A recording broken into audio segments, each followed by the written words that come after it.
Yes, sir. In India, most of the time, you don't expect the parents to be highly educated or aware of their environment and all these things, mild issues. Yes. So that you have to take it with a pinch of salt. Okay, so this hold goods for the Western countries.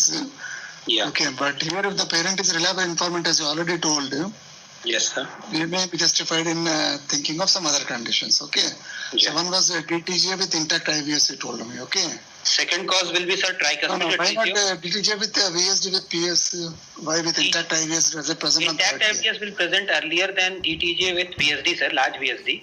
Okay, so intact IVS, what's the cause of cyanosis there? Sir, in the case of intact IVS, there will be no mixing, no sufficient mixing between the two chambers. So they present earlier than those with a large VSD. No. You see, when the IVS is intact, Yes. they have to be for survival. Because there are two parallel circulations now. So for survival, they are dependent upon either an ASD or a PFO or a VSD. Or a VSD is not there. No, the intact IVS you told. Or a PDA. Yeah, or a PDA, so either an ASD or a PDA. Yes, sir. Okay, so will they present at this time? Okay, they can present, yes. To any other condition? So then tricuspid atresia of different types, and those of type 1A and 2A in which there is pulmonary atresia, they will present earlier than those with tricuspid atresia. What will happen, like when you call it as type 1A and 2A, it's better to qualify whenever you use the term tricuspid atresia. Yeah, those who are which are having pulmonary atresia. Like so type 1A and type 2A. Yes. Okay. So what you should say, normally related great arteries or transposition of the great arteries. Or the transposition of the great arteries. Okay.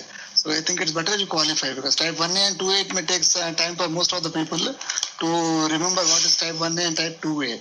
Of course. Yes. Okay. So what do you mean by type 1A and what do you mean by type 2A? Sir, by type 1A, I mean that by type 1, I simply mean that the great arteries are normally related. And by saying A, I mean that it is pulmonary atresia.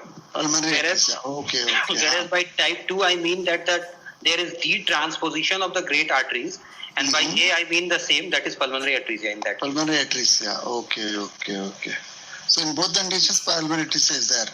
What about, do you want to, about VSD, you want to do something about the VSD also?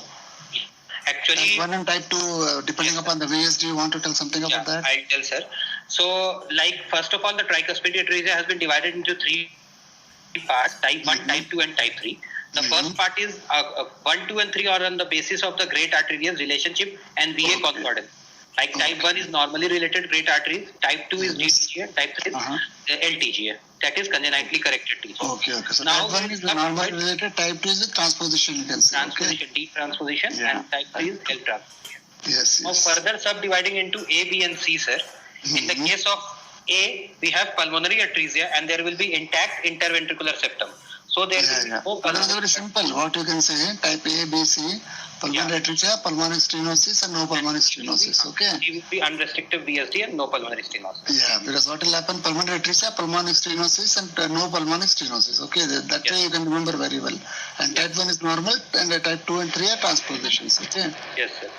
That happens to be end also. Now you tell me again, what are the conditions? Yes, sir. So the next condition which can present in the first week of life will be, sir, TAPVC. It can present in the first week of life. Even tossing ring anomaly is a possibility. What's the cause of cyanosis? Wait. What is the cause of cyanosis in TAPVC? The TAPVC is the cause of, sir, admixture lesion. It is like above the atrium. Admixture lesion. Okay, so what are the basic mechanisms of cyanosis in a neonate or infant? Yes, sir. The basic mechanisms can be, first of all, there will be due to decreased pulmonary blood flow, sir. Yes, very good. It can be due to admixture physiology, in which it can have increased or balanced pulmonary circulation, or it can have like near normal pulmonary circulation. In the case of decreased pulmonary blood flow, decreased pulmonary blood flow. Yes, and we will have admixture lesion. Okay. Admixture lesion. And third, there are some rare conditions in which there can be near normal pulmonary blood flow, like abnormal connection of the SVC, IVC to LA. These are rare conditions. Okay, so but they have so that is as good as admixture lesion? We can say we admixture. Yeah, see, IVC draining into LA, which is one of the rare abnormalities. Yes, sir. Okay, that's one of the compared to SVC, IVC draining into LA is more common than SVC draining into LA, is it not? Yes. Okay, unless you have a persistent LSVC and all. Yeah. So in IBC during behaves like an admixture lesion, is it not? Of course, sir. Yes, sir. Yeah. So what is the third pathology which can lead to cyanosis? I'm asking you. There is, sir, Eisenmenger physiology is also a possibility. Yeah, very good. So you should remember VSD with PS, Eisenmenger, and admixture lesions. These three are the basic pathologies. Okay. Yes, sir. Yeah. So among these three basic pathologies, which are the pathologies which can present in the first 1 week? Yes, sir. So we can talk about, like, we can go about in different, like, admixture lesions are most likely to present in the first 1 week of very life. Good. First 1 week of life, it's the admixture lesion which presents. And these admixtures can be at different levels, sir. It can be above the level of atrium, like TAPC. It can be at the level of atrium, like common atrium. Very good. At the level of atrium, like common atrium, or HLHS is also a possibility, sir. Okay. And then at the level of ventricle, it can be a single ventricle. Okay. And at the level of great arteries, it can be truncus arteriosus. Truncus arteries. Okay. So TAPVC can occur at supracardiac, cardiac, or both the levels it can occur, or infracardiac also. Or it can be mixed. Yeah, or it can be mixed also. So most of the time when there's 1 week, you believe that it's an admixture lesion. Okay. Yes. And it can be any one of them. Okay. Or it can. What about VSD with PS? Generally they present at 3rd to 4th month. Normally they present later, sir. But if it is like critical stenosis or pulmonary atresia, and they will be duct dependent, so they can present as soon as the duct closes, after day 2 or 3 or so. That's the third day. So I was second point I was driving down. But there is a duct dependent circulation. Okay. Circulation, sir. Yes. Whenever there is a duct dependent, again that is the third day is the commonest time when they are present with a cyanotic, or with heart failure, or with a cardiogenic shock also sometimes. Okay. Yes, it depends on which it is duct dependent pulmonary or duct dependent circulation, sir. Yes. Then we're now coming to what is called as the third one. Okay. What is that? Eisenmenger physiology. Eisenmenger's physiology, sir. Yeah. So when do they present? So normally the Eisenmenger physiologies will be after the pulmonary vascular resistance has increased to a significant amount. When do they present? Tell me the time, no? Sir, it depends on the cardiac lesion, which is leading to Eisenmengerization. What's the commonest stage of presentation? Most of the time, Eisenmenger So normally they will present, like, if they are secondary to a shunt lesion, they will present after the first decade of life. Yeah, like generally they present in the second decade. Okay. You say it's the second decade because most of the time Eisenmenger complex, which will take us VSD with reversal of shunt across the VSD because of increased PVR. Okay. Now tell me, are there any some Eisenmenger physiologies which can present in the first 1 month or 1 week or 1 year of life? Yes, sir. There are two possibilities in this case, sir. First will be like in 5% of the population, there is non-regression of the pulmonary vascular resistance. So you can directly merge from the non-regression of neonatal pulmonary vascular resistance to Eisenmengerization. That is just seen in 5% of the cases. The second condition will be in 5% of what? 5% of what? Of the total shunt lesions. Of the total shunt. No. I think you are going in a little convoluted way of thinking. I call it as, okay. So when I'm asking you, the patient who can present with Eisenmenger physiology in the infancy means 1 month or 1 year of life, okay? Okay, sir. Neonatal infancy, okay, 1 year of life. So number one you will think of is this. Have you heard something about the persistent fetal circulation? Fetal circulation, yes, sir. Yeah, there the pulmonary vascular resistance refuses to regress, and they continue to have a PFO and they continue to have a PD, okay? Yes. And second possibility is a patient with a Down syndrome. Now listen to me. Yes. Yeah, when patient with a Down syndrome, okay, with an endocardial cushion defect. Yeah. There you can have a rapid progression of pulmonary vascular disease, and these are the conditions where there can be a lack of regression of pulmonary vascular resistance. Okay, so these are the two conditions where they can have Eisenmenger situation in the infancy. Okay, so when I'm asking you these two things, you should tell me. 5% of total Eisenmenger physiologists, I'm not asking. Okay, which are the conditions? Okay, if they can present, then you have to tell me these two conditions. Okay. Yes. Yeah. So you have to think when we're going, because at the history level itself, we'll be able to come to a reasonable conclusion. Okay. Yeah. Please proceed. Sir, in these conditions, like early Eisenmengerization, we can also say of conditions like cyanotic conditions which can go into Eisenmengerization, sir, like truncus arteriosus or definitely. With unprotected especially what will happen if you take an AP window. Yes. Okay, AP window generally they develop in the first, not in the first year of life, but they develop in the first decade of life. Okay. AP window, first decade. Within the first year, I think these two things you have to think of. Okay. Right. Because there's rapid progression in these two conditions. Okay. Down syndrome is not just because of the VSD. In fact, Yes, the genetic abnormality also leads to some problem in the pulmonary vascular circulation, Yes. which is responsible for having such a rapid increase in pulmonary vascular resistance. Okay, whereas in AP Findo, if you see 80% of them will develop severe PH and increase in PVR by the first decade of life. Okay, but that does not mean necessarily in the first 1 year of life. Generally, by the time they present and all, it's after the 1 year of life, right? Na? So that's the reason we don't consider and all. And generally, truncus, they'll present with such severe increase again after the 1 year of life only. Many times because they gave us to two pulmonary arteries, and one of them may have some kinking or some obstruction at the level of the origin of the pulmonary artery from the truncus. So that way, some part of the lung may be protected there. Okay, sir. Yeah, proceed. Yes, sir. TGA? There can Hello? be early Eisenmenger reaction and PAH. Yes. TGA. Yes, sir. No, TAPVC you are telling, no, TAPVC, TGA. Complete TGA or mini? Yes, sir. Complete TGA with intact IVS or without this one, with a large VST? So there can be early In development complete of TGA what's happening? Yeah, in complete TGA what's happening?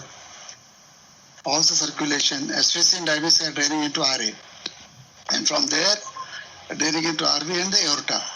And pulmonary vein is draining into the LA, LV and pulmonary artery. Okay. So these are parallel circulations and all. Okay.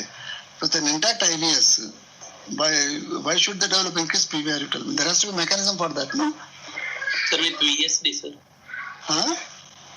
With VSD, sir. With VSD. Yeah, with VSD you are doing, okay. No, but you were discussing first. Pulmonary blood flow. Yeah, unprotected pulmonary blood flow, it will behave like a large VSD, okay. But developing with a 1 year of life, with the first year of life, it's very unusual, I think. Okay. Most of them. In fact, most of them, in the first 1 year of life, what we have to do, as I discussed it last time also, we go for artery switch operation. Why do we go for artery switch in the first year of life? Because the RV is exposed to the systemic circulation, LV is exposed to pulmonary circulation. So LV will regress, okay, and RV will be hypertrophied. And afterwards, if we change it, LV will not be able to take the burden of the systemic circulation because it has regressed. And as we know, the RV wall thickness is less than 3 to 5 times the LV thick wall. Okay, so LV will not be able to cope up with the systemic circulation, so that will go into failure. There's the rationale for doing an artery switch in the first 1 year of life, okay? Yeah, and TGA with VSD, of course, it behaves like a VSD. There's going to be a circulation, increased circulation and all. Okay, but it does necessarily leads to increased PVR in the first 1 year of life. Okay, I'll have to again reconfirm with that and all. Okay, after 1 year, yes, agreed. Okay, with the 1 year, the rationale is something else. Yes. Yeah, proceed. Yes. So, sir, they were advised of staged interventional procedures, and they were told that the first interventional procedure. Okay, yes, okay. sir. And they were told that 3 interventions will be taking place in this child. First will be done now itself. At that time, they were told, and that will be a like percutaneous intervention. And the second stage will be a surgery, which will be done around 6 to 9 months of age. And the third stage will be another surgery, which will be done around 3 to 4 years of life. They were told this. Okay. So I think the test is a giveaway for you probably. Okay. Carry on, yes. So the child was, after the admission to this new hospital on day 3rd of life, the child was but always I believe that do not go by ready-made diagnosis. Okay, sometimes parents might not have understood correctly what they have told, okay? Yes, but if they are very good, reliable observer, they and all, but always never go with ready-made diagnosis, always come to your own conclusions and all, okay? Yes. Yeah, carry on. So after admission, the child was started on a costly medication after that, and this was given for the next 2 days. After this counseling, he was started on a costly medication. And he was admitted at that hospital. Okay, so at the same time, tell me whether it was in tablet, IV, infusion, or it was an injection, sir. It was an injection which we told.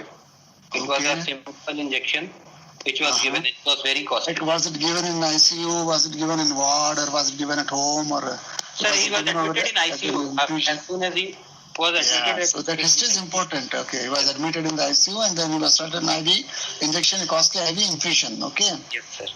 Yeah, so most probably what is it likely to be? It is likely to be prostin, sir. Prostaglandin E1. Okay. For the patency of duct. Okay, to maintain the patency of the duct. Yes. Sir. Okay. Where are the conditions where you want to maintain? What are the circulations which are duct dependent? Can you tell me? What was the age of the patient at that time? It was day 3rd, sir. Day 3. No. Okay. Yes. So day 3 generally we expect PDA to close. Yes, sir. 72 hours. So what are the conditions where we want to keep the PDA open? In other words, what are the circulations which are duct dependent? Yes, sir. We can divide these duct dependent circulations into 3 types, sir. Mhm. First is duct dependent pulmonary circulation, in Very which good. there is decreased pulmonary blood flow in the form duct of dependent pulmonary, duct dependent systemic, and what's the third one? Third is admixture, sir. Like in the case of TJ with intact ventricular septum, we will like the Okay. duct to be patent. So in those conditions also we need, sir. Okay, so now tell me some conditions where the duct dependent pulmonary circulation. So duct dependent pulmonary circulation will be top with pulmonary atresia, top Okay. with critical PS, AV canal defect with pulmonary atresia, tricuspid atresia, type 1A, type 2A, Mm-hmm. or the DORV with pulmonary atresia. Any condition in which pulmonary atresia basically is there or critical pulmonary stenosis is there, they will be duct dependent pulmonary circulation, sir. Okay, suppose I ask you a question now. What about pulmonary atresia with intact IVS? Pulmonary atresia intact IVS will also be a possibility, sir. But Okay, now because they didn't tell that and all, the pulmonary atresia specifically told VSD. yes, Because you didn't tell it, I want to ask you whether it can occur there also. yes, sir, it can occur, sir. It is Okay. So that is the pulmonary circulation. What about duct dependent systemic circulation? Thus, the duct dependent systemic circulations are those circulations which need the patency of duct to maintain the systemic perfusion. They can be in the form of critical coarctation of aorta, hypoplastic left heart syndrome. But first thing in mental coarctation, it was something else. Hypoplastic left heart syndrome. Left heart syndrome 1, 2, Coarctation of aorta critical. 3. Interrupted aortic arch. Okay, good, very good. 4. Aortic atresia. Aortic atresia, okay. Interrupted aortic arch, okay. Okay, no problems. Okay, that's sufficient. Okay, then the third one is admixture.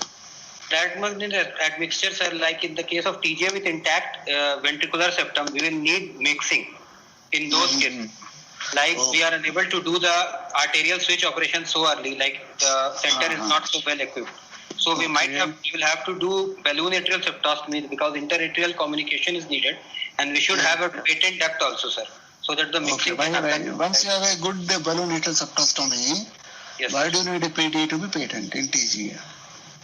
Sir, in the case of we have a good balloon atrial septostomy, actually it has a side effect of also just added mixing, is it not at the level? So then why do you need a patent that is there? When you get suppose you get a very good balloon atrial septostomy, yes, okay, and you achieve adequate mixing, then why do you need a patent PDA there? Like many a times, sir, in the case of VSD with intact septum, we do not prefer balloon atrial septostomy much because it leads to the regression of the LV much faster. Leads to regression of LV much faster than keeping the duct patent. So we prefer. No, but you see, always the first possibility is the class 1 indication will be balloon atrial septostomy. If DTGA with intact IVS, okay, the first treatment of choice will be balloon atrial septostomy. If your AST is not large enough and the admixture is not there, okay, not PDA, is it not? Yes. Okay, so anyhow, we will deal with it later again. Proceed now. So after he was started on this medication on day 3rd of life, and on day 5th of life, the first intervention was done, which was done through the right femoral right leg. It was done through the right leg for that child. Right leg. And the parents were told that a stent has been put inside the heart. They have been told that. And the child remained well after the procedure, and he was discharged. So this was done on 5th day? Yes, sir. Okay, and a stent was put? And a stent was put. This the parents were informed, sir. Okay, stent was put. Okay, so where was that stent put? Any idea? It must have been put in the PDA, sir. Yeah, so most probably PDA stenting has been done. Yes. Okay, so what are the conditions where you will go for a PDA stenting? Sir, PDA stenting will be required in those conditions, basically in which we cannot do the corrective surgery in the neonatal age group only. Or the corrective surgery. Yes, sir. Or the corrective surgery, or even the palliative stage surgery, as we are talking about stage palliative surgery, like single ventricle. Like I call it simple things. Okay, suppose I give you a choice. Yes. Okay, PDA stenting. Okay, TOF. Okay, DTGA. Okay, where will is more commonly done? Sir, duct dependent lesion, pulmonary circulation lesion, sir. Sorry. Can you hear me, sir? No. When you do in a TOF or DTGA, PDA stenting is done. I am able to hear you. Hello. Hello. Can you hear me? I am able to hear you. Yes, Are you able to sir, hear me? Okay. I am telling you. Yes, sir, I can hear you. Suppose I want to give you a choice between TOF and DTGA. Where is it more commonly done? In the case of TOF with intact septum and sir. And now TOF cannot have intact IVS. No, TOF by definition you cannot have intact IVS. Sorry. You gave me the choices between TOF and DTGA. Yeah. So where is it more DTGA likely? Because if you take 100 cases probably of PDA stenting, most of the cases are likely to have a TOF rather than DTGA. Okay. Yes, sir. Number one. And secondly, the indication becomes a cyanotic spell. Okay. Like in the olden days when you wanted to do a BT shunt, okay, nowadays you can do it with a simple PDA stenting. Okay, instead of exposing them to the BT shunt and all. Okay, proceed. So PDA stenting was done. Okay, next. And the child was discharged after fifth day, keeping in ICU for 3 days, and he was kept in ward after that. And it went off uncomplicated. Uncomplicated, very good. Okay, yes. Was the child better? What's the status quo after the procedure? The child was found to be less cyanotic. According to parents, the cyanosis disappeared. They said, they could not. The child blew any after that, and he was started on a daily. Do you buy that? The cyanosis has disappeared after this. Do you buy that? Sir, because like we have made is it possible that PDA stenting cyanosis will disappear? Sir, the pulmonary blood flow has increased, so more of blood will get oxygenated now. So the level PDA stenting, why pulmonary blood flow is increased? PDA stenting. If we think of as duct-dependent pulmonary circulation, sir. Okay, so pulmonary circulation, and they are thinking, okay, so most of the flow is occurring to the duct, you are thinking. Yes, sir. Okay, so okay, very good. Okay, so carry on. So what I think from this is that the cyanosis would have decreased. It won't have normalized, but the parents might not have been able to catch, sir. But the cyanosis definitely would have decreased. Post-discharge, the child was on regular follow-up. Okay. And according to the parents, the child is found to be getting a bit cyanosis since last 1 month. Only to be crying. Okay. It seems to be more cyanosed. There is no last 1 month is no. After this one he was discharged, and after how many days he became cyanotic again? Yeah, presently he is 8.5 months of age, sir. Okay. At present he is 8.5 months of age. Okay, yes. So that was not 5 months of age. This procedure was done on day 5 days of age. Day 5 of age. Okay, so it has been asymptomatic. Yeah.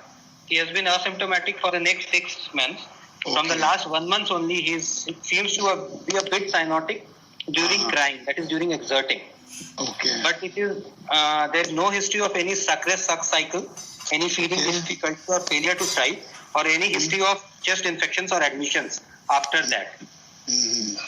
And the child has been presently admitted at our hospital for the second stage procedure, the planned second stage procedure, that is the first surgery, which he was advised initially.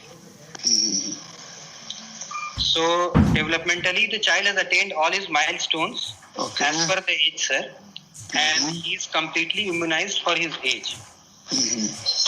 The child was initially on TOF feeds for the initial 6 months, and complementary feedings were started at 6 months of age.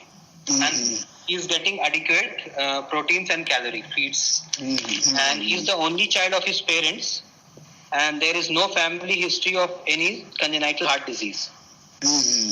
The head of the family works in a medicine. She belongs lower middle strata according to modified Kupuswamy scale. Okay. So, sir, summarizing the history. Yeah. This is a 8.5 months old child who was diagnosed to be cyanotic on day 3rd of life, for which a percutaneous procedure was done on day 5th of life, and the parents were informed that the child will subsequently need 2 more surgeries at 6 months and at 3 years of life. Post procedure, the cyanosis of the child decreased, but the child appears to be cyanotic again while exerting since last 1 month. Okay, And so now, because you discussed as a DTJ with interventricular septum, Yes, sir. okay, and a PDS stenting. Yes. So now tell me, what is the reason for his worsening now, after say 7-8 months? After Sir, 8 months of procedure, why the patient has worsened again? Going by your use of DTJ with intact IVS. DTG with intact, like That's what what I you told, no? But that was a possibility you told me, first possibility. Yeah, sir. If I consider DTGs with intact IVS and stenting has been done in this case, so as we know that in this case since the LV is not being exposed to the systemic pressure, so the LV will regress with time. So this child won't be now suitable for an arterial switch operation, and for this child will have. You see what is happening now? Yes, A sir. PDA stenting has been done. Okay, Yes. so the flow across the PDA is occurring from aorta to PA. Okay, so Right. the flow has increased. Yes, sir. Is it not? So still you feel the LV is just like before, or LV is exposed to, now the LV is exposed to increased volume or increased pressure or both? LV is sir, it is being exposed to increased volume because as the pulmonary blood flow has increased, the pulmonary venous return will increase, sir. So Yes, the volume, pulmonary venous volume return, it will has to come increase through mitral wall and LV. So the LV Yes. has been exposed to increased volume. volume. Okay. But it What has about not been pressure? exposed to increased pressure, sir. Okay, So, okay. Why? so it would have regressed, sir, by this time. No. Again, that thinking will have some limitations. What will happen whenever the flow is increasing? Okay, you have something called as hyperkinetic pH. You might have heard about that, no? Yes, yes, Because the pressure is dependent on flow and resistance. yes, sir. The pressure Okay. is. Flow and the resistance. Okay, so whenever the flow is reduced, increase, the pressure has to increase. Okay. Yes. It may not be systemic pressure, it may be subsystemic, but of course it has been exposed to increased pressure when compared to before the PDA stenting was done. Okay. Yeah. So that you have to remember. Okay. And of course the pulmonary circulation is also exposed to the increase in flow. Okay. And there probably you may be right in considering an increased pulmonary vascular resistance and pH, pulmonary vascular PV are increasing. Okay. Early on. Yeah. Yeah, but it all depends upon how much the flow has increased and all. Okay, but here we are not considering a large non-restrictive VSD. Okay, because that you ruled out in the first itself. Okay. Yeah. Yes. Yeah, if you have a large non-restrictive VSD, of course we can expect a PVR to increase again. Okay, but here we are not considering, is it not? Yes, sir. Yeah. So now tell me what are the conditions? Why is this worsened? So with time, sir, It was better with this one. With time, what has happened? as the child grows, sir, the pulmonary blood flow is like fixed. If the stent which they have put will be of a fixed diameter, sir, most likely it would have been of 3 mm or 3.5 mm. Not sufficient, so the pulmonary blood flow is not Okay, so sufficient. one thing is because lack of growth of the stent in size. Okay. Yes. So pulmonary circulation remaining the same as in the neonate. Okay, 1. 2, you are discounting the AST here, no? What about AST? The ASD, like it is also a source. Like if we are thinking of DTJ with an intact ventricular septum, the ASD is also a source of mixing which is needed, sir. Yeah. So now probably this patient has ASD or not, you are not considered, is it not? Yeah, we are not sure. Yes. We are not sure. By the history, at least, you cannot be sure. Yes. Okay, but if the patient has a ASD, or if suppose the mixing is good at the intrathecal level, okay, Yes, sir. we don't expect them to deteriorate so fast within 5 to 7 months or something, like 8 months like that, is it not? The deterioration will be slower. Yes. Yeah, will be much slower and this one. So that is one probably hint for us, thinking that even IS may be intact here. Okay, and a ballonatral septostomy has not been probably performed. Okay. Okay, So sir. that we have to remember now. Any other possibilities you like to consider at the end of the history here? Yes, I'll consider duct-dependent lesions more, and since he has been planned initially only, with that 2 fixed surgeries will be done, like 2-stage surgeries he have been told, sir. So it gives us a very big clue that most likely it will be of like two-stage As I told you, validation. because what has happened, the 3 surgeries and all, immediately that gave you the diagnosis, is it not? Yeah, it But gives I us a told you not strong to go by the ready-made diagnosis, because that has given me the diagnosis on a platter. Okay, but I told you not to go for the ready-made diagnosis, because what will happen even in the exam also will be considering how you are able to justify your findings. Okay, Of course. because most of the time in the exam also the echocardiographic diagnosis is known to most of the people. Okay, even so, but we try to know how we are able to justify your diagnosis. Yes. That we have to look at. Okay, so here I think we are stuck in the history because of the clues given by the patient. Sir, if Okay, we that's don't happening for consider- most of the people, yeah. And the Sir, we three-stage can- surgery and this one, you get Yes. stuck there. Okay, but if you do not consider that, any other possibilities you want to Yeah, consider? then we can think of if we think of, sir, other neonatal percutaneous interventions, sir, which can be done in the neonatal age group. We can Mhm. think of those also. Like if some PV has been done, sir, pulmonary, percutaneous pulmonary balloon valvotomy has been done, maybe for Okay. critical PS, and later Okay. for a top with critical PS, and later a corrective surgery can be done. Suppose a PVPV was done for a critical PS. The expert person is going to treat in 8 months? No, definitely not. Is it not? Yeah, it depends on the results of the PVPV, sir. PVPV, but no. Results are wonderful, no? PVPV is one procedure which has better results when compared to any other valvuloplasty. Is it not? Yes. So that I think you should not be, I'll not be able to give you that. Anything else? I can also think of Because that you have to conditions think. in which Procedure was done and followed 8 months, the person is again worsened. Totally improved and worsened again. Okay, that also you have to see, is it not? And here is getting on exercise. Okay, that also you have to remember. Yeah. The other possibility which I can consider is that the first stage procedure was balloon atrial septostomy, sir. Exactly. That Okay. was done. So after balloon septotomy, why do they deteriorate in 8 months? Like the interatrial communication is like initially it has sufficed, but the main pathology still remains, sir. So the corrective surgery has not been done. No, that does not. Like that if we cannot are explain. thinking of, That cannot sir, explain. sir, like balloon atrial septostomy has been done for a TAPVC, Mhm. and No, don't think that it will close within 8 months, is it not? Or will it decrease in size in 8 months? Okay. The balloon, in fact, it will get stretched, is it not? Atrial septum. yeah, which Okay, I think we'll leave it here. yes. Okay, we'll go to the physical examination now. Okay, sir. On examination of the child is active, alert, playful in the mother's lap. The vitals were, the pulse rate was 110 per minute. It was regular rhythmic, normal in character and volume. Okay, 110 at this age. Is it normal, tachycardia or bradycardia?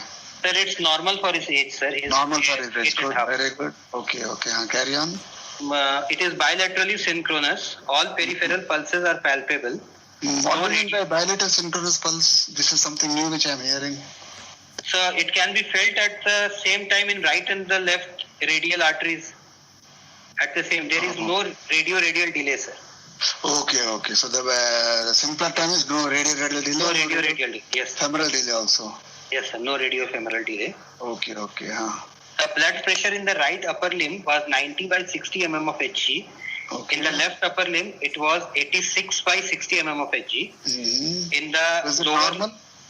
yes, sir. For his age, it is normal, sir. Normal. Okay. How do you define normality at that age? Sir, for the children, we have to take, first of all, we have charts for him, which depends Okay. on the patient. Which First of all, charts? we have, What charts? for hypertension, we have pediatric charts, which are depending on the Yeah, which society is given that? So below 18 years of age, you can go by the charts. Sir, we have charts by American Academy of Pediatrics also, Okay. And Are they even applicable to our country? and we have Indian Academy of Pediatrics Yes. charts also. You can go by IAP charts. As last time I told you, you can same for height and weight, same for the blood pressure also. You can Yes. go by the IAP charts. IP charts, Okay. sir. Yeah. So this is normal for his age. I hope you have compared it with the charts. Okay. Yes, sir. I have compared, sir. Okay. Good. So next. His respiratory rate is 28 per minute. It's abdominothoracic, regular. Temperature 28 was at that time it indicates tachypnea or not? No, sir. It's normal for his age, sir. Okay. Good. Temperature is 98 degree Fahrenheit, axillary. The saturation was 65 to 70% in all the four limbs, sir. So this indicates again there is a systemic arterial desaturation which is quite significant, which is quite deep. Okay, which is quite deep, yes. Yes, yes. The anthropometry, his weight is 7 kilograms, which lies between 0 to +1 standard deviation according to IAP, sir. Okay. His length is 69 centimeters, which lies between +1 and +2 according to IAP chart. Head circumference is 45 centimeters, lying between +1 and circumference is it important here? Sir, in any children below 1 year of age, we have to, routinely we take head circumference. Because routinely. Okay, but does it have relevance to the TGA type? Yes. Sir, in failure to thrive conditions, if it is there, the child will have overall generalized growth retardation. So the head circumference will also decrease along with his weight and height. Okay. No, height does not decrease in failure to thrive. It's more of the weight which decreases. Height will be more of the weight, most of the time. Yeah. It's more of a weight which is not keeping up pace. Yeah. Carry on. Yes. Cyanosis is present. No clubbing. No pallor, icterus. No, when you're telling cyanosis, you have to tell me whether it's uniform, whether it is central, whether it's peripheral, whether it is mild, whether it is deep. Okay, whether it's differential, yes, all these things you have to tell me. Only cyanosis is not going to suffice. Yeah, it is central cyanosis. Central cyanosis is present, sir, which is present in all the 4 limbs, all the 4 limbs, okay. And it is like deep only because the saturation was 70%. Uniform, deep, central cyanosis. Yes, sir. Uniform, okay, deep, good. Central cyanosis. Okay, good. But there was no clubbing. No clubbing. Okay. No pallor, icterus, lymphadenopathy or edema. There is no craniofacial dysmorphism. Where did you look for edema here? Sir, edema, since he does not stand, sir, I looked for the sacral edema in this case. Sacral edema, very good. Any other place? We can see in the blades of the scapula also, sir, in the back. No, you see, one is sacral, second is posterior thigh, and third is periorbital. Okay, these 3 things you should tell me first. Okay. Okay, yeah, proceed. There is no craniofacial dysmorphism. And the JVP I could not elicit it because of his low age. Generally JVP, we don't elicit in infants. Yes. No, JVP we don't bother. That's why I could not. Yes. On examination of the precordium, No. In place of JVP, do you have surrogate for JVP in an infant? What is surrogate for JVP in the infant? So we can see for liver, sir. Very good. So look for hepatomegaly. A soft pulsatile hepatomegaly you can look for. Yes, sir. Very good. Carry on. So did you look for that liver hepatomegaly, pulsatile soft hepatomegaly? Yeah, I looked for it. I'll mention it in per abdominal examination. Okay, at that time you want to mention. Okay. Yes. Examination of the precordium. The chest is of normal shape and symmetry without any deformity. There is no precordial bulge. Okay.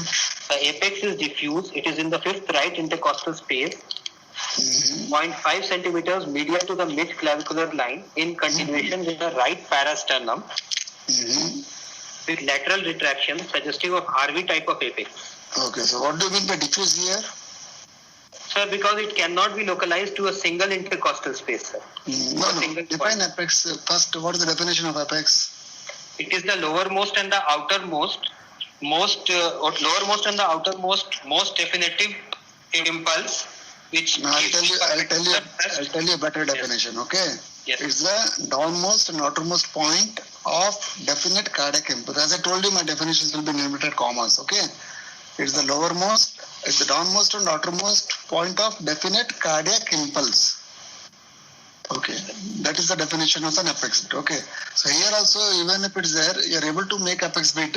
Somewhere there will be downmost point and somewhere there will be an outermost point. Okay, so that by definition qualifies to be the apex beat here. Apex. So generally, the apex traditionally we have been calling it as diffuse when it occupies more than one space. That's 2 spaces or more, or it occupies more than an area of 2.5 square centimeters. That is 1 square inch. Okay, but that by definition, yeah. But that does most of the time in the olden days, traditionally a diffuse apex was supposed to be an RV apex, a well localized apex was supposed to be an LV apex, which no longer holds good in evidence-based cardiology. Okay, so nowadays diffuse is not necessarily RV always. It can be LV aneurysm, it can be LV dilatation sometimes, okay.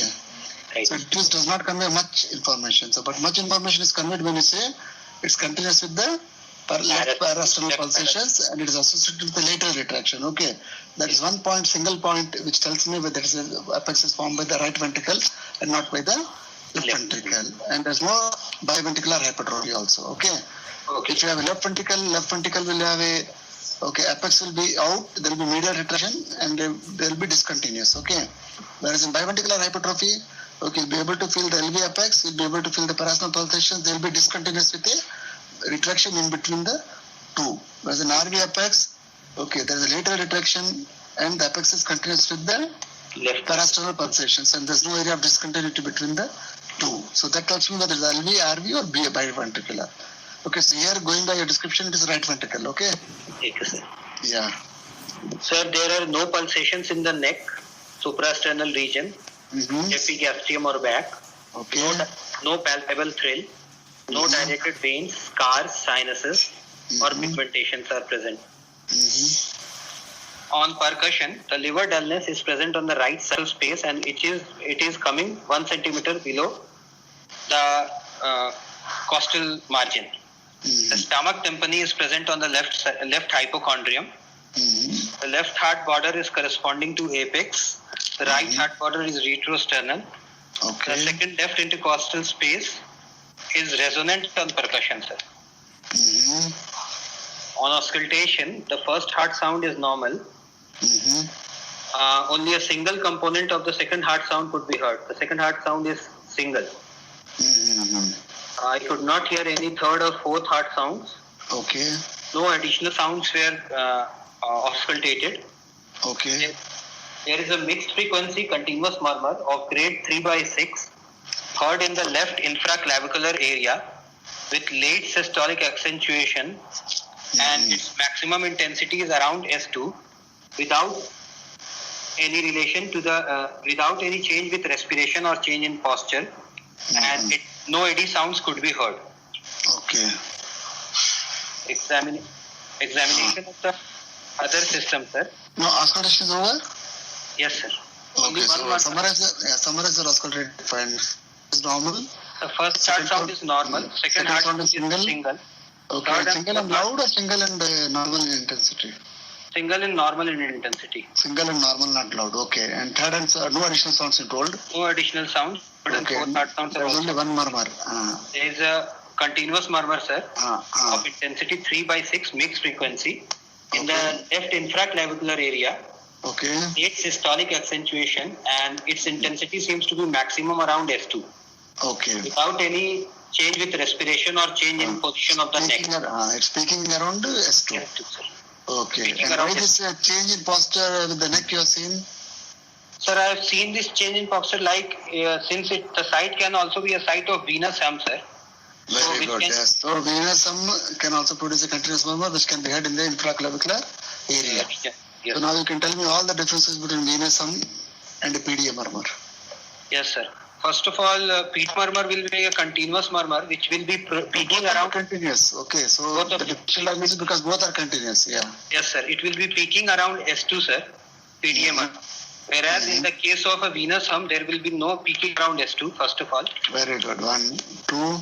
Second point which will be there, like the venous hum, the murmur of a venous hum changes with the position of the neck. Whereas in the case of PDA, it won't change. No. What exactly? What happens with the position of the neck? Elaborate further.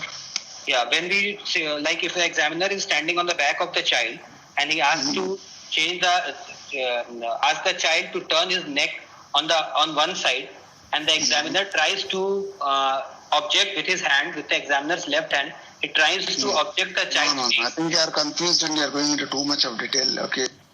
Simple. Okay, I will tell you. I'll ask you simple things. Suppose you turn the neck to same side. Yes. Okay. Now this is on the left side. Suppose you turn to left side neck. Venous hum, what will happen? Sir, it will be there. It will be present there, sir. And if you turn to opposite side? It will Right disappear. side? It will disappear. Oh God. You got it exactly opposite, is it not? Venous hum will disappear if you turn it to the same side. Okay. Venous hum will be accentuated if you turn it to the opposite side. So in this case, if you turn the neck to left side, venous hum will disappear. If you turn it to the right side, venous sum will be accentuated. Whereas a PD It just the cannot PDA change. won't. Okay, so will remember not change. this. The basic Okay. concepts are, the basic concepts are going for a top. As I told you, okay, because you may know the diagnosis, but whatever you are able to have the basic facts are right and all, that's very important. Okay, this was a very important fact where you totally, missed it. Okay, third one. Sir, the venous sum can be obliterated, sir, with a hand. We can obliterate And where? And where we at the looking? root of the neck, And sir. you told me the examiner does not have to necessarily stand at the back of the child, okay? He can be there even at the front. Okay, Yeah. the examiner position is not going to change the behavior of venous sum with the examiner position. So all these things look funny to me, sound funny to me rather. Okay, so try to make things simple, try to keep things simple, okay? Yeah. What is the third you told? The venous sum Pressure of gets pressure of hand where? so at the root of the neck. Yes, root of the neck means where? Near the mandible or near the clavicle? Sir, near the clavicle, sir. So what will happen to venous sum and what will happen to PDA? If we compress at the root of the neck, the venous sum will disappear, whereas it won't change the Very PDA. good. Yeah, so PDA murmur will not change. Very good. 4. Sir, eddy sounds, if it is a large PDA, we can hear the eddy sound. Yeah, eddy sounds are heard in PDA, they are not in the venous sum. 5. Venous sum. 5. With change in lying down position and change in sitting, the venous sum can change, but the PDA murmur does not change, sir. So what is that change? Change with posture. So what is that change? You tell me what happens. Okay. Yes, sir. What happens on standing and what happens on lying down? In lying down, venous sum will disappear. On standing, venous sum will be aggravated. As a PDA murmur will not change. Okay. And here you have examined the lying down position. Yes, sir. I have examined mostly in lying down only. Lying And down. then Okay. So venous sum, unless you keep in the lying down, venous sum cannot be heard. Okay. You are hearing only in sitting or standing position. All Okay. standing position. Yes, sir. Yeah. Which phase of cardiac cycle is venous sum more prominent? Sir, diastole, sir. Diastole. Okay. So systolic, when compared to systole, diastole, venous sum is more prominent. Yes, sir. Whereas a PDA murmur will peak around the second half one, which you already told. Which peak around the S2. Very good. Yes. So these are the 7 things which you have to remember about the differences. Okay. Carry on. Sir, examination of the other systems. The chest examination, bilateral air entry is present. No adventitious sounds are heard. Okay. It is clear. The per abdomen examination, their liver is 1 centimeter below the costal margin. It is non-tender, non-pulsatile, and it is soft.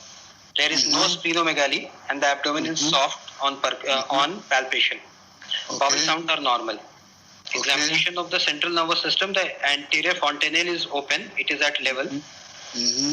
And the other central nervous examination is findings are normal. Okay. So now you summarized history and you summarized examination also. So we directly go to the complete cardiac diagnosis here. Okay, sir. So I'll keep my diagnosis as situs solitus, oligocardia, cyanotic congenital heart disease with decreased pulmonary blood flow. That is just dependent. Again, when you're telling the diagnosis now, remember that the patient has undergone a procedure. Okay. Yeah. So you have told cyanotic heart disease, status post probable PDA stenting. Yeah. Okay. And after PDA stenting, okay, are you justified in calling it decreased pulmonary flow?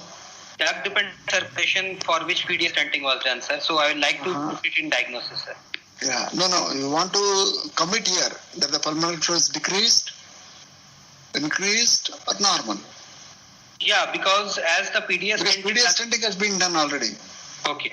I got your point. Yeah, I should commit at this point. Yes, I got it. You want to commit this one, decreased pulmonary blood flow, because PDA stenting, you told the patient completely recovered from that. Yes, sir. Okay, the sinuses disappeared. So pulmonary blood flow has increased to a large amount, the pulmonary blood flow has increased. Yes. Okay, but what has happened now, we'll have to discuss it later. Okay, Yes. But if you're committing yourself now with the decreased pulmonary blood flow, it will become difficult to justify in the later on, okay, when we come for the DD at that level, okay. So decreased pulmonary blood flow, okay, you want to commit, you can commit. Next. Decreased pulmonary blood flow, which was a duct dependent lesion, sir. Duct dependent lesion, okay. The basic pathology being single ventricle physiology. Physiology. Most likely, I will like to put differential, sir, in single ventricle. Okay. I would like to put differential of different single ventricle physiologies, sir. No, like what has happened now in the initial period, the first the level of history you discussed is the DTGA with interventricular septum, and now you're suddenly jumping to single ventricle. Sir, that was like I was telling the possibilities. But single ventricle we consider, no, there are the possibilities. Admixture additions we considered, but single ventricle you never committed at that level. Yeah, I did not commit. Okay. But, yeah, but, no problem. We'll continue. Yeah. Okay, we'll continue. No problem. So single ventricle with DD you wanted single ventricle level now. So what is the DD at single ventricle level? So I'd like to put the differentials of like DORV, non-routable VSD with pulmonary atresia. Which way? What type of VSD? Sir, non-routable VSD, sir. Remote VSD is there which cannot be routed. Non-routable. I think it's better to use some standard terms, no? Standard terminology. Is non-routable a standard terminology? Remote VSD, we can say, sir. Yeah, the standard terminology you have to follow what the books have given. Okay. The VSD can be subaortic, subpulmonic, or remote. Remote. Okay. Yeah. So you mean a remote VSD? Yes, sir. Yes, always use standard terminology, not like surgical or this terminology or some modern terminology like that. Okay. Yes. Yeah. So remote with DOR with remote VSD with what? Remote VSD with pulmonary atresia, sir. With pulmonary atresia, okay. Yeah. Mitral atresia with pulmonary atresia is the second possibility. Mitral atresia with pulmonary atresia, no. I think you are all rarest of rare possibilities you are discussing. DOR with pulmonary atresia is one of the rarest condition. Okay, I don't think anybody might have seen in their lifetime. Okay, and DOR then again mitral atresia with pulmonary atresia. Okay, rarest possibilities. Hypoplastic right heart syndrome with pulmonary atresia. What do you mean by hypoplastic right heart syndrome? Sir, in the case of hypoplastic right heart syndrome, the right-sided chambers and the walls will be hypoplastic. Like there can be tricuspid stenosis. You mean to say tricuspid atresia with pulmonary atresia? That is what we discussed, no? Yeah, but since we have tricuspid atresia we discussed with the NRGA and the pulmonary atresia is the first type, is it not? Yes, sir. Type A, type 1A or type 2A, whatever you can consider. Is it pulmonary atresia? Tricuspid atresia with pulmonary atresia. Is that what you mean when you say hypoplastic right heart? Sir, I don't want to commit tricuspid atresia per se because in the case of tricuspid atresia, there I supposed to get a LV type of effect, sir. So I can understand because what as I told you again, the justification is going to be paramount for you. Yeah. Okay, now you discuss because what is happening, we are trying to entertain some of the rarest of rare possibilities, which probably, okay, none of the examiners might have seen, okay, and you might not have seen in your life or somebody, I think, okay. I know, carry on. So what are the other possibilities you want to entertain? Sir, single ventricle morphological. No, I am surprised because I told single ventricle and in the history you wanted to consider DTGA. But in a differential, DTGA is not coming at the third level or fourth level also, is it not? Why do you not want to consider DTGA now? What made you rule out DTGA after your examination? Sir, in the case of like DTGA, if I would have considered like that was a possibility at that, but further carrying. Now after examination, in other terms, after examination you found some findings which are not going in favor of DTGA here. Yes. Okay, so I want you to tell me those findings which are not going in favor of DTGA here. Yes, sir. First of all, the second left intercostal space, sir, it is dull to percussion in this case. It is resonant. In the case of DTGA, since the aorta will be forward, sir, I'll expect it to be dull. No. You see, the position of the great arteries in DTGA is basically the ventricular arterial discordance. Yes, sir. Okay, atrioventricular concordance and ventricular arterial discordance. Okay. Yes, sir. Yes, but sir. ventricular arterial discordance, the position of the great arteries, okay, varies in different people of DTGA. Okay, in some of the patients, okay, you can have a directly anteroposterior relation. Yes. Okay, there the second space may be resonant. Just based on the second space resonance, you cannot rule out a DTGA.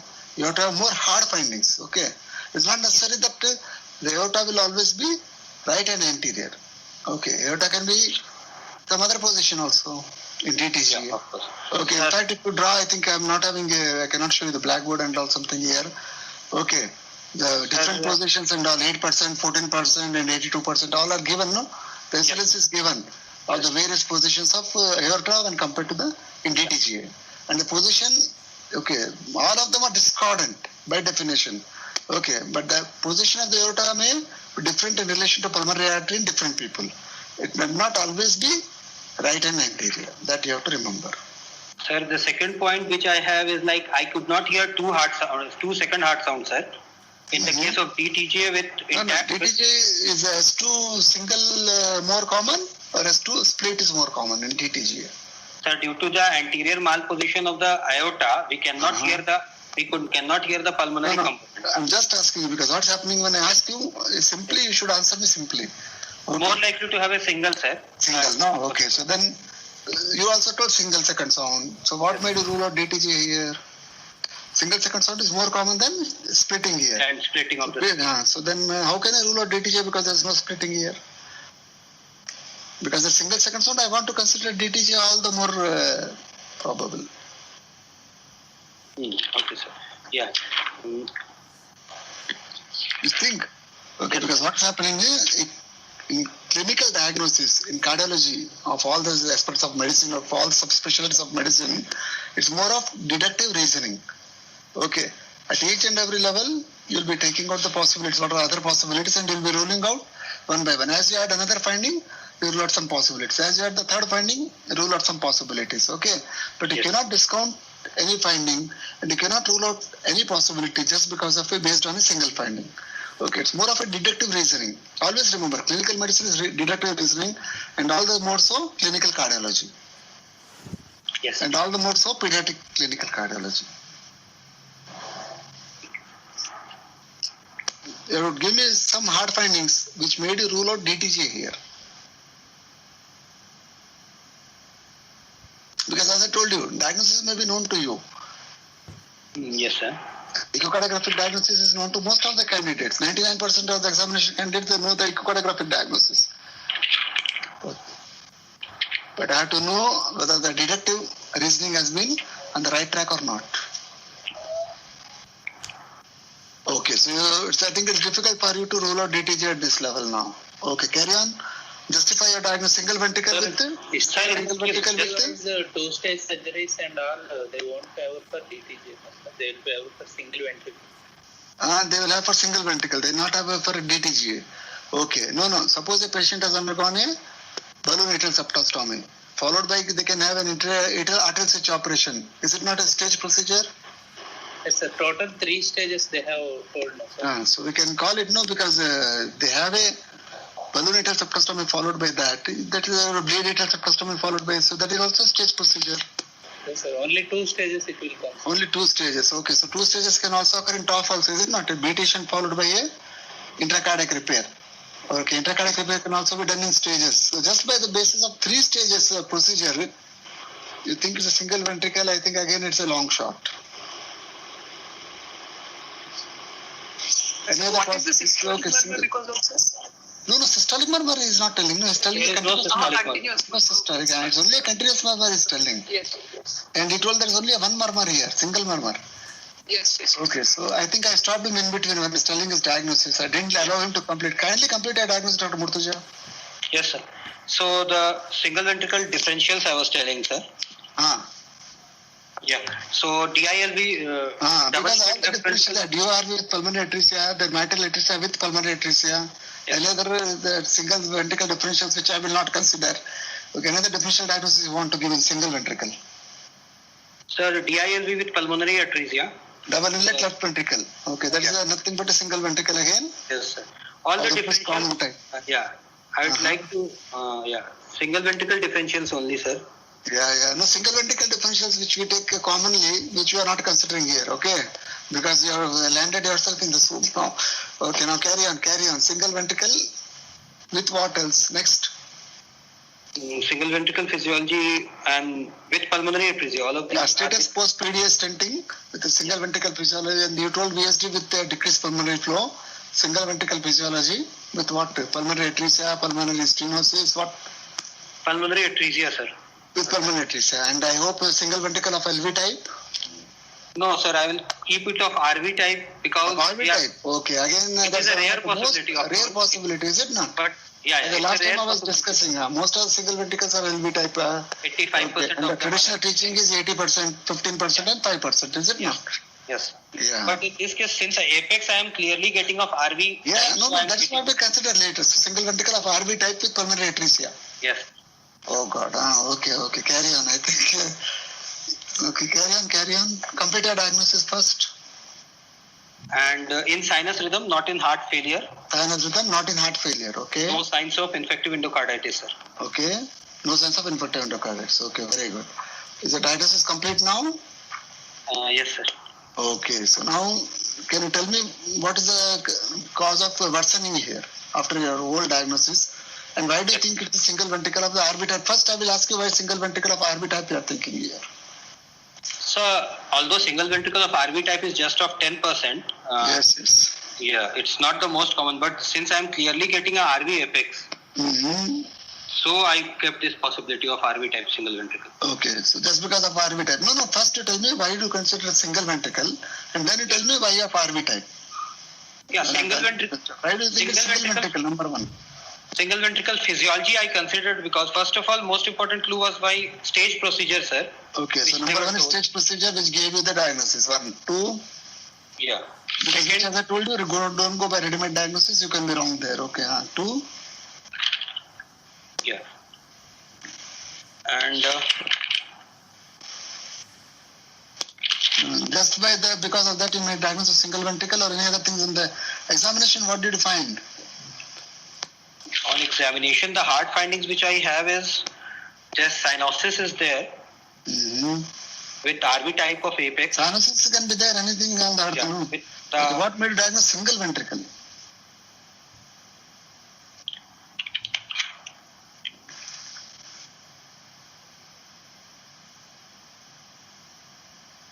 Single ventricle of RV type. Can they have a rudimentary chamber?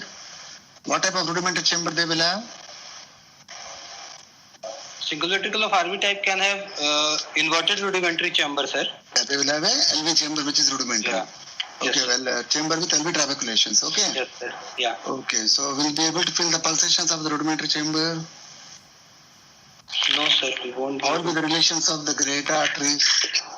It will be mostly- they will be mostly- They will mostly, sir, demalpose the great arteries. Demalpose means what exactly? Can you tell me? Aorta is on the side, the PA is on the Aorta side. will be, sir, aorta will be on the right side and anterior, and PA will be posterior and on the left side. Okay, so that's a single ventricle of LV type. What about single ventricle of RV type? Single ventricle of RV type, the LV will be the rudimentary chamber, sir. And in those cases, the great arteries will be mostly, I'm not sure of the relationship. So, okay, LV relationship is different. RV, single ventricle RV is different. Okay. Yeah. Yeah, having concordant arrangement is more common in RV type. Okay. When compared to the LV type, where it's more of the time transposed. Okay. So that's not going to help us here. Anything else? Single ventricle, how will be the second sound?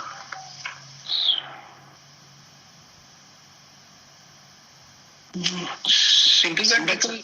Single ventricle, second sound will be single or split, which is more common. So the second heart sound can be like as iota. Which is more common? Simply I'm asking you. Single ventricle, a case of single ventricle. Yes, sir. Is single second sound more common, or is a split second sound more common? Split second heart sound will be more common, sir. More common, very good. Okay, so single second sound, you generally don't consider single ventricle. Okay, of course, single ventricle, there are conditions where you can get a single second sound. But more common is split second sound, is it not? Yes, sir. Okay, and pulmonary component will be loud enough most of the time. Yeah. Yes, sir. Okay, so in single ventricle, if you get a single second sound, what do you consider? Single ventricle physiology with a single second heart sound can be like due to either it is due to pulmonary atresia is there, sir, or there is single ventricle with pulmonary atresia again. How common is that? Yeah, it's not very common, sir. Yeah. So first thing when you have a single second sound loud, you'll think of a single ventricle with Eisenmenger situation, is it not? That is more common. Single ventricle with an ascending situation will get a loud and single second outcome. That is what is more common. I will not consider pulmonary arteries as the first possibility. Pulmonary artery stenosis can occur. Yeah. Okay. And then again, pulmonary stenosis occurs when it is significant. You can get a single aortic. It should be very severe. Yeah. But pulmonary arteries are single ventricle. I don't think there may be some case. Some rare case reports may be there. Okay. So where in clinical medicine or clinical cardiology, think of common things first. Okay. Common things are more common, and always think. And common things with rare findings are more common than rare conditions with common findings. That you should also remember. So these are the things. These are all my aphorisms actually. Okay. As I told you, these are all in inverted commas. Okay. So now, are you able to justify a single ventricle diagnosis if I take away that 3-stage procedure? It is the only reason to make a diagnosis of single ventricle. Of course. Is it not? Yeah, that's the only reason. So that again, what if the examiner think that this fellow got a clue from the registrar or the resident? Okay, and is not able to explain his own diagnosis. Okay. In these cases, even if your diagnosis is 1 minute, listen to me, Murtuja. Even if your diagnosis is wrong, okay, but if you are able to justify your diagnosis with your clinical findings, then they give it to you. But if the diagnosis is right and they are not able to justify it, it becomes very difficult for us to give it to you. Okay. Yeah, tell me now. What's your counter? Yeah, I got your point. You got my point? Okay. Yeah. Because that's the reason, the problem with the modern cardiology. What has happened? Because interventions have become so commonplace and subspecialties have become so commonplace. We are losing the sight of the bigger picture. We have become so enamored of minute findings and minute this one. So we are losing sight of that. And the diagnosis, you did not tell me about the PDA. You told me single ventricle differentials, but you didn't explain the contest one with the PDA. It's a patent. Post-PDA stenting, status post-PDA patent, PDA stenting we told. But again in your diagnosis, after single ventricle, you should have told me a patent PDA stent. Patent PDA. Then that would have given you. And you are getting a 3/6 murmur also. Yes. Okay, but despite of that, the person is having a deep cyanosis. Yeah, yes. Okay. So that means the pulmonary blood flow is not adequate. So there has to be some other mechanism of cyanosis, probably which can be an admixture lesion, which a single ventricle can explain there. Okay. Having such a deep cyanosis, in spite of a PDA murmur of 3/6, okay, long murmur peaking around S2 or P2, okay, are able to hear that. That means there has to be some other pathology for cyanosis besides reduced pulmonary blood flow. So it may be the admixture lesion, which probably single ventricle might have explained. So that you could have taken the plea there. Okay. Yeah, so I was thinking whether you are able to explain your diagnosis or not. Okay. So now what will you do for him? So, sir, I'd like to see his ECG and X-ray. Sir. Very good. So can I see the ECG? Yes. First will you go for ECG or first will you go for X-ray? Actually, what will happen when you know the diagnosis or vision becomes tubular? You are unable to think laterally and unable to think widely. Because the moment we become tubular, our vision becomes very tubular.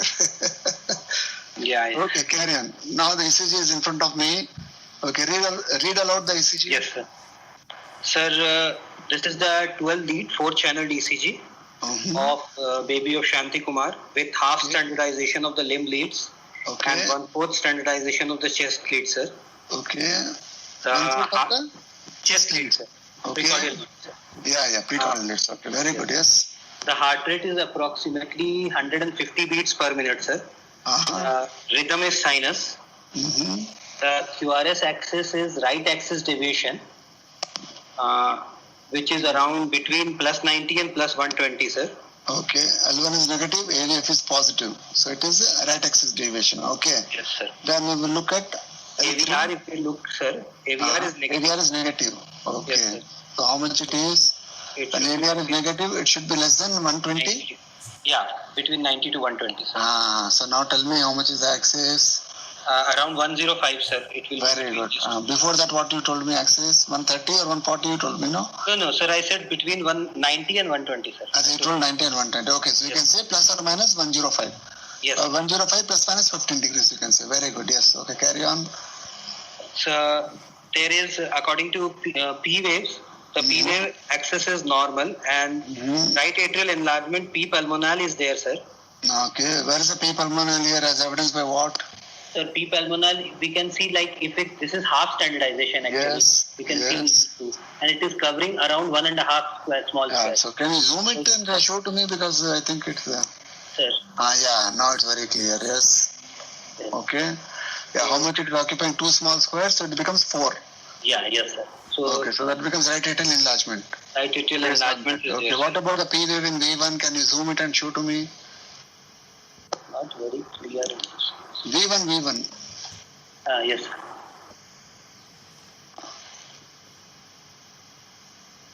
Yes. What's happening there? Is the P wave more negative or more positive? It's more negative, sir. More negative. So that goes in favor of RA or LA? Sir, it goes more in the favor of RA. RA. Okay. Why you got a negative component is indicative of RA enlargement or LA enlargement in V1? Sorry, it is LA, sir. Sorry. LA. V1 negative. V terminal forces.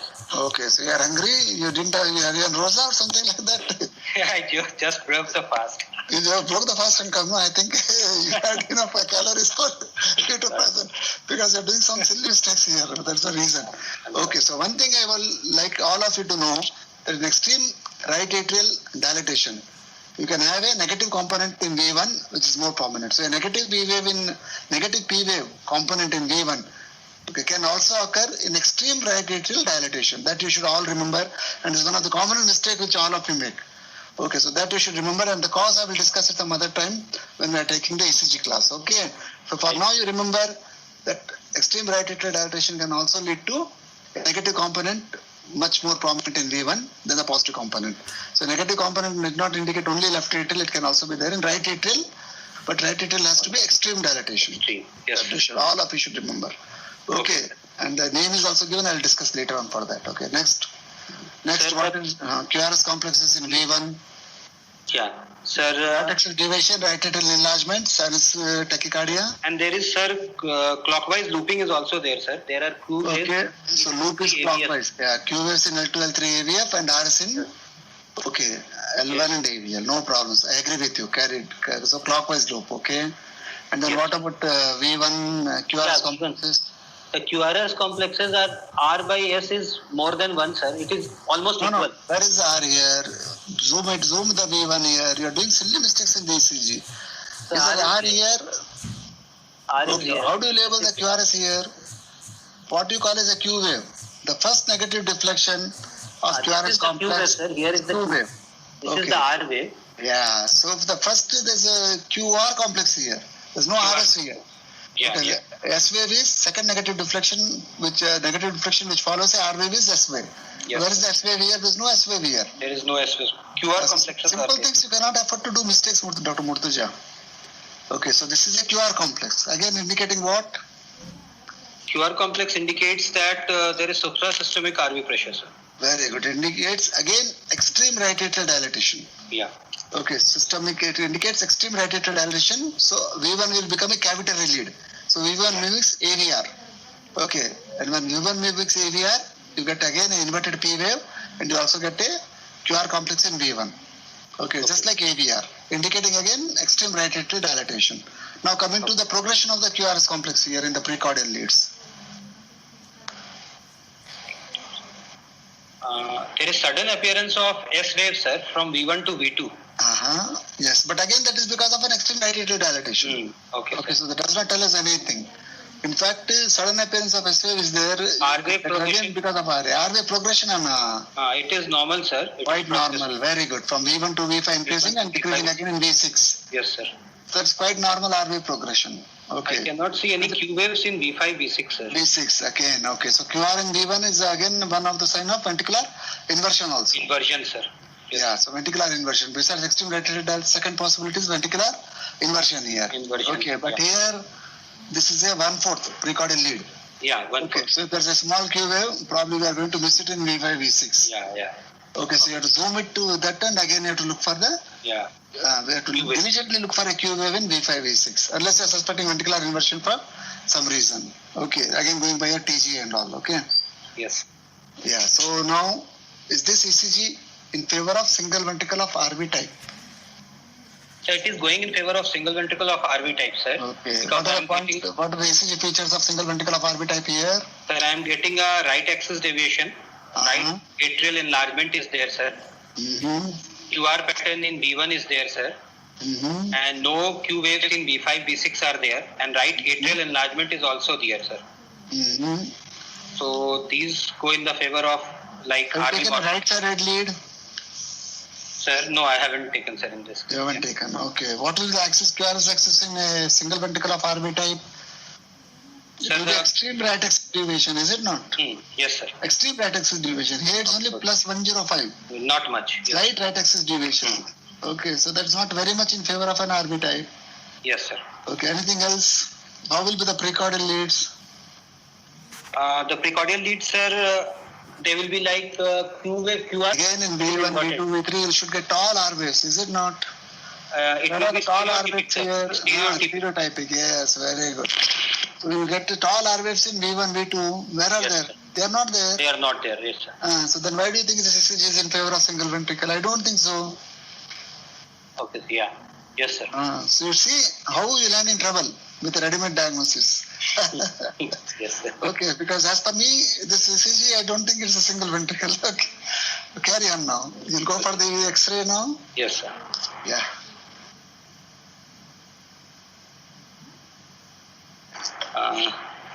So this is the chest X-ray Chest X-ray. of baby of Shanti Kumar. AP view slightly rotated towards the left.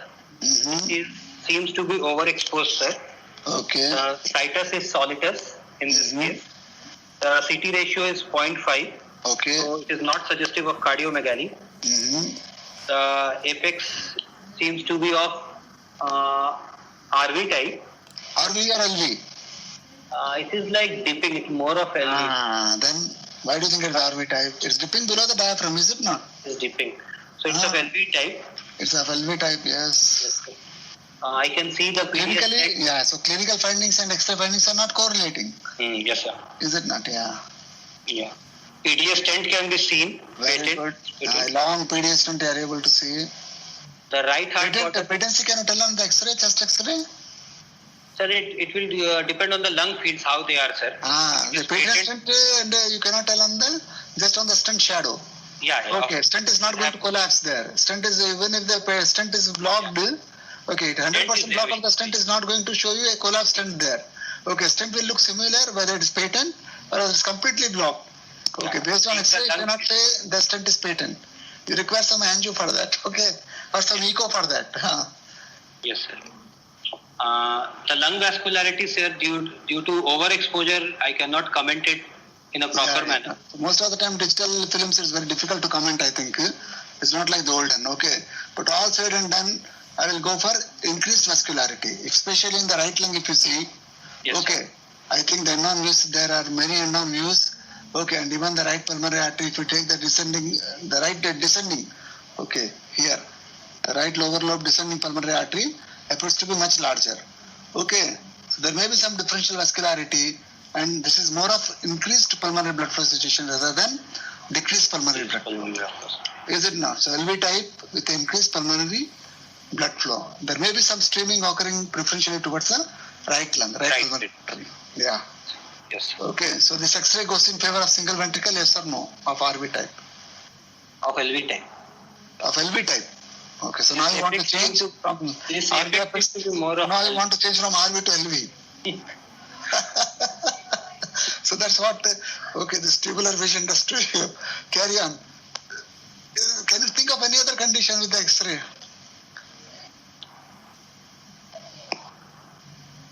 Okay, I think probably you're tired and there's mental fatigue. Okay, carry on. Now, what next will you do? So, sir, we took this for echo, sir. Echo diagnosis was seen after so this. Can you see the echo, this one, echo films are there? No, sir. Echo recording rather. CD recording or something. Actually, it was a very old case, sir. This is an old case. Nobody examined today, you told, no? No, sir. Patient, I thought the patient is admitted for some procedure 8.5 months now. No, sir. It's an old case. We don't have any patients as such now. We have very less. You do not have any patient now. Okay. So old means how old? How much old? How many days? It is approximately 6 months previously I did, sir. Oh God, 6 months back. So the patient is not there in the hospital right now. No, sir, no, sir. Even the Glenn was done. And Yes, Glenn was done. Show me the echo report at least. I have the echo report, sir. It's not like being displayed. I can tell you the report, sir. You cannot display the echo report here? No, sir. It's actually written in my like copy. X-ray. I'll tell you. I have. You want to read it aloud? No I problem. haven't taken it in this. It's written in my copy, sir. No problem. Read it aloud. Sir, it was actually a mitral atresia, sir, with pulmonary atresia, basic pathology. Mitral atresia with pulmonary atresia, sir. My God. Okay. So there's a reason I think you wanted to keep us that as a third possibility. But as I told you, probably you can, I may have not even dreamt of that case probably. Mitral atresia with pulmonary atresia. In other words, you are dealing with a hypoplastic right heart and hypoplastic left heart. Is it not? Yeah, It's something like surprising, which is and all. And I really do not know how the patient survived in utero and how this person was born normal with a cesarean section and survived up to 8 months of age. Okay. What is basically mitral atresia? What will happen? Now pulmonary atresia is there. Yes, sir. Okay, so now you can describe the circulation to me. SVC and IVC, then coming to the right atrium. Okay, then coming to the right ventricle. Coming to the right now not atrium able to go to the pulmonary atresia. It's not able to go into the pulmonary circulation. Okay. Yes. So right ventricle, right atrium. So right atrium has to egress through an interatrial septum. Okay. Yeah. There has to be an PFO or an AST. Yes. Now, both from RA, it will go to LA. And from LA, it is not able to enter the left ventricle. Okay. So that's the mitral atresia because no, just listen to me. Because the way you are telling mitral atresia and pulmonary atresia, why it is incompatible with life, I am trying to drill some sense into you. Okay, it's not, the LA is not having any outlet towards the LV. So now the LV, now where will the LA empty now? So LA is emptying into RA, RA is emptying into LA. Is it going to be compatible with life now? No, tell me. Sir, the egress will be from the RA to the single ventricle, sir. It will go like both blood. So now you tell me, now RA and LA, single ventricle means both mitral tricuspid are going to open into the single ventricle. So here what is happening? Yes, from RA it is going into single ventricle. Yes. And LA it is going to right atrium and again going into the single ventricle. Okay, so there's no RV there. Okay, yes. So mitral atresia and tricuspid, and from single ventricle it's going to aorta. To aorta, sir. Yes. Okay, and from aorta it's going into PDA and then to the PDA into the circulation. Okay, yes. And then again it is returning to the LA. To the LA, sir. Yes. LA. And from LA it will go to RA again. And LA again, RA and that. So that is a circuitous route it is taking. Yes. Okay. So the child survived only because of PDA. Sir, actually first stage was PDA stenting. Along with PAS was also done, sir. Balloon atrial septostomy. Because balloon atrial septostomy was also done. Okay, very good. So now here both are essential for life here. Yes, sir. Yeah, of course. ASD as well as PDA both are essential for life here. And the sinuses is because of what? Sir? Sinuses is because of what? Cyanosis at the initial part of life. Cyanosis is because of single ventricle as well as because of reduced pulmonary depth dependent. Pulmonary atresia is there, sir. Pulmonary flow as well as single admixture.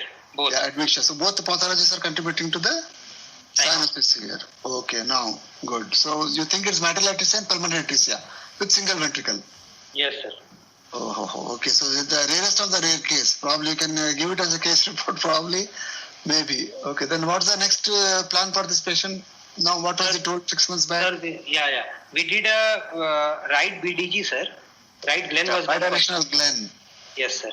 Okay. So what they have done in Glenn? What do they do in Glenn? Can you tell me BDG Glenn? Yeah. In the case of BDG, sir, they connect the RPA to the SVC is connected. SVC is connected to the RPA. Right pulmonary artery. End to side anastomosis, sir. SVC is connected to right pulmonary artery. Okay. Yes. End to side anastomosis. Very good. Yes.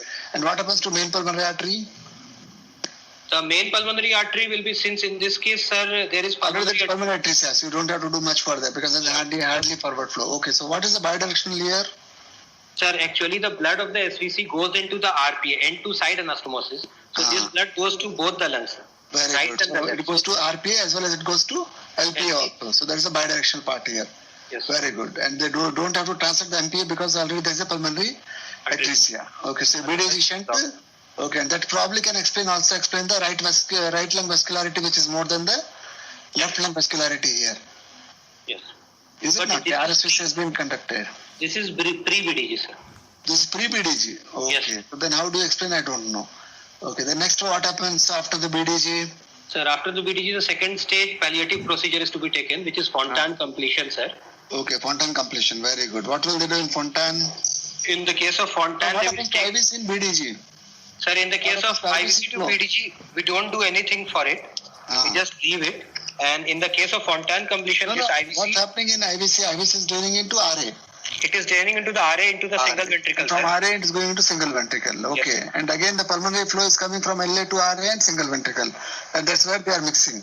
Yeah, Okay. so cyanosis will be there post-BDG. Yes. Yes. And in Fontan completion, they will connect this IVC also to RPA, sir. Okay. IVC will be connected to RPA. Yes, sir. Okay. That is this one. And then afterwards, what will they do? So Fontan completion, when they do, they have separated the systemic and the pulmonary circulation, sir. So the cyanosis should ideally go. Cyanosis goes after Fontan completion. Okay. So systemic circulation is all towards the RPA. All towards... And then from that, it is going to the pulmonary artery, and then its pulmonary flow is restricted into single ventricle. Yes, sir. Yes, Okay. So basically, what is this called as univentricularization? yes, sir.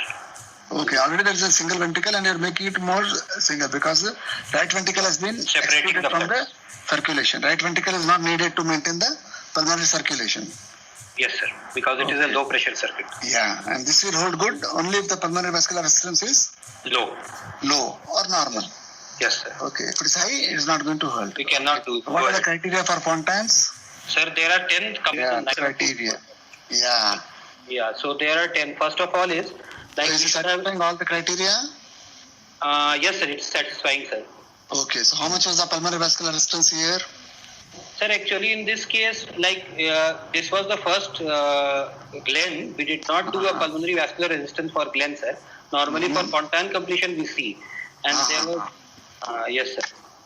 So there was no evidence suggestive of increased PVR because we had to do. It was protected actually initially, so we had to do a PDS protected with what? Yeah, PDS stenting. But afterwards, it That's might why have we developed, no? It might have developed Eisenmenger physiology afterwards. If there would have been signs of overflowing of this PDA shunt, sir, then it could be unprotected in that cases, sir. But there was, and so the cyanosis should not be so deep in those cases. So we do not have any signs suggestive of increased PVR or increased flows. So we did not do any cath. But As I told you, in single ventricle, yes, if sir. you get a loud single second sound, Yes, sir. okay, all the more it is mandatory for you to know the pulmonary vascular resistance. I already told you in single ventricle with Eisenmenger, with increased pulmonary vascular resistance, okay, the second sound is going to become single and loud. Sir, And you told it's a single second sound and it's loud. yes, yes, sir. Okay, so all the more it's mandatory for us to rule out increased PVR here. Sir, but in this case, pulmonary atresia is there. So all the cardiac Very output. good. Okay, so you can explain Yeah. single second sound because of pulmonary atresia. And there's no pulmonary component, there's only the aortic component. Good. So now we are on the right track. Very good. Okay. So what's the next now? So we did Glenn, sir, for this child. Then you are going to complete the Fontan procedure. Yeah, we normally do after 3 years of age, sir. After 3 years of age, complete the Fontan. Fontan, yes, sir. Okay. And provided is not having increased PVR. We'll do a cath, sir, before Yeah, at that time we'll do a cath They and remove the for the PDA PV. stenting, sir, there. Okay. Of doing left. How will you remove the PDS stenting? PDA won't be needed after Glenn if we have done. How will you remove? We will